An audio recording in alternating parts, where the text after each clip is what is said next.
Yo, what is going on, guys? I'm not financial advice. This is not financial advice. If you want to join my Discord, there's a discount running. Use code Dodgy for my monthly service. Okay, it's very cheap. It's literally gives you $15 off, so it's only $20 a month if you want to watch me live stream every single day. And there's also a 50% discount for my lifetime service. So usually it's 700. Right now it's 350. So if you want to do that, go cop that. Okay, this is not like the Apex sales. I do not do these often. Okay, I know it's funny and it's you probably think, oh, I'm marketing right now. Okay, I do not do these often. I just haven't done them in a while, so I decided I'll do them again. So if you want to watch me live stream every single day and teach in live time, go do that. Okay, and the third thing is if you want to start a prop firm account, okay, this Apex sale ends at midnight. I strongly recommend getting an account. I'm gonna get a few more. I'll probably get one more actually because I'm gonna start a challenge in my Discord, seeing if my premium members can pass the challenge for me. So we'll see how that goes. So just click the Apex link in the description. All right, so for this video, I'm going to be going over, by the way, this is what I want to see in gold. This is sell side. It doesn't look like we're going to get a retracement as of right now. We should hit this low. If we hit this low first, then this is basically invalid. I'm just saying if we don't hit the low and then come up here, I'll look for a short. I just don't know if we're going to get it. Anyways, so I'm going to show you guys something really cool about this market and what the algorithm targets. I'm not really sure what I'm going to title this video yet, but it's a very good video to watch. Hopefully this gets a decent amount of views because this is probably going to be one of the more important videos that kind of opens up your eyes if you go back to us a little bit. So in this video, I'm going to be talking about the highs and lows formed inside fair value gaps. Okay.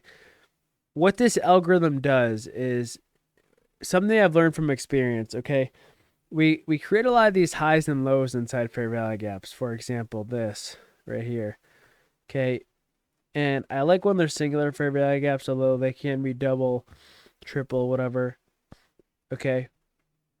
And we get these highs and lows in fair value gaps. And in live time, when we get these highs and lows, okay, like right here, right, in live time, they don't really matter that much. They matter when we're on the opposite side of the curve or when we get a short setup or whatever it may be. Okay, they don't matter when they're created, they matter later. And what I mean by this is when we create these lows or highs inside these fair value gaps, okay, a lot of times later, okay, when we're on the opposite side of the curve, and give me 1 second. A lot of times, like later, when we're in the opposite side of the curve, the market goes back and they target these highs and lows inside these fair value gaps, and I refer to them as intermediate term highs. Okay, usually. I don't know. I know episode 12 of ICT, like he talks about intermediate term highs, short term highs. I just call the ones formed inside fair value gaps ITHs. Okay, that's what I call them. No one can tell me otherwise because that's what I call them. I don't care what you name anything. But these highs and lows, okay, our algorithm will target them on the other side. Not when we create them, but on the other side. So what I mean by this is like if we go to the 5-minute and start marking out these highs and lows, okay, inside these fair value gaps. This one I really wouldn't consider a good one, but it is a high and low. This is more of a hindsight thing because you can see we create this low inside this fair value gap and we just automatically get a red candle here. Okay, this is not a red candle I would expect. Okay, this one I would say is a little better because this one at least you can see, okay, we create a low inside a fair value gap. We go up, we take out some sort of buy side, whatever it may be. We get kind of a buy side of the curve, meaning we get some accumulation, right? We get some accumulation. We get some like a smart money reversal. I would consider this right here. Okay. We get all that. And then that's when on the opposite side of the curve, that's when, okay, the market, no matter where we reverse, most of the time it will come back to this intermediate term low. Okay. If the bias is bullish, it will still usually come back and we'll just do this. Okay, so it's really important to mark out these highs and lows formed inside them because they're such good targets and they hit most of the time when we get that setup we're looking for. So like when we create this, I'm not looking for short right here because there's no short setup, right? I'm noting this low and I'm waiting till we're on until we get the opposite order flow, right? When order flow is right here, order flow is bullish because we're respecting all these bullish fair value gaps. And then we kind of get that shift right here. And that's when I'll be like, okay, where's a good target? Okay, and some people might say, well, here's a good target because it's a swing low. But little do they know, if they go on the higher time frame, this is an ITH inside of fair value gap. Typically, it will be targeted. So yeah, you could still scale some here.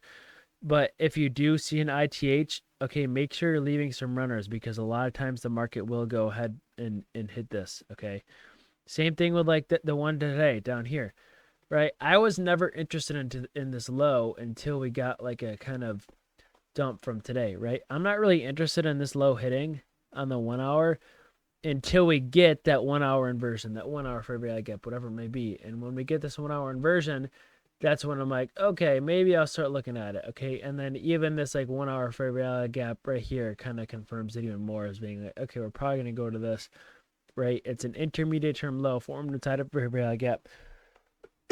Okay. And I'm telling you guys these are targeted, but you're not going to understand that until you see this or until you do backtesting, right? You can believe me all you want. You can not believe me all you want. I'm just saying, if you draw out these old highs and lows formed inside of fair value gaps, we typically always go hit them when we're on the opposite side of the curve. Okay, you can just see like right here. Okay, formed inside this fair value gap. The body's held above. Okay, when we go back on the south side of the curve, what do you see, right? We create a fair value gap. Okay, and we do actually hit this before, so this doesn't really count. Okay, but like this example right here, right? Intermediate term low formed inside this fair value gap. Okay, just the only one I see that does not hit here is this one right here. But I'm pretty sure that was because of an SMT. So there will be some exceptions, like if there's an SMT. Okay, but typically one index usually hits. Okay.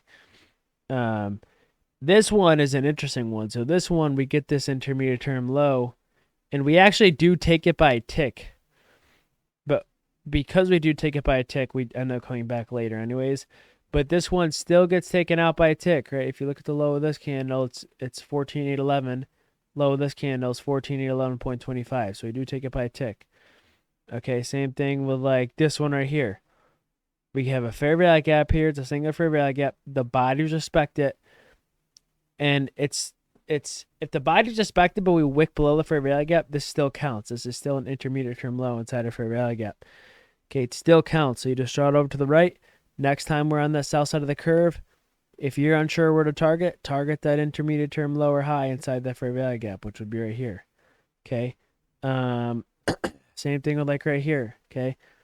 We have a bearish fair value gap here, right? We don't care about this high at the time. We will only care about the high when we get that smart money reversal, that accumulation, and then we'll target the high. Okay, you can see right here, when we get this kind of V-shaped recovery, that's when I care about this intermediate term high formed inside this fair value gap. And it's always going to be the highest swing high in the fair value gap, okay? Never the lowest one, because the lowest ones, they're already kind of taken out. So you can just see how important these targets are, okay? And it's something that the algorithm tends to target. Okay, even like this, for example, we even hit this and just we dump after, right? This is an intermediate term high formed inside of fair value gap, okay? And they're so important, and I can't stress you enough. You got to backtest it, okay? You can use these for targets if you're unsure where to target. They're hit so much. So let me know what you think about this video. Go backtest this, okay? Let me know what your results are. Okay, I guarantee you more than 90% they always end up going back to those intermediate term highs and lows, as long as we're in some sort of like market maker model and we're on the opposite side of the curve. Okay, so like this V-shaped recovery kind of indicates, okay, now we're in a buy model.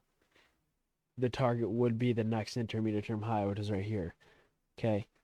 And yeah, that's that. So again, let me know what you guys think about this video. Let me know if you have any questions. Join me at Discord if you want. It's free. There is a free section, okay? So link in the description for that. But yeah, have a nice afternoon, evening, morning, wherever you live. And other than that, peace out.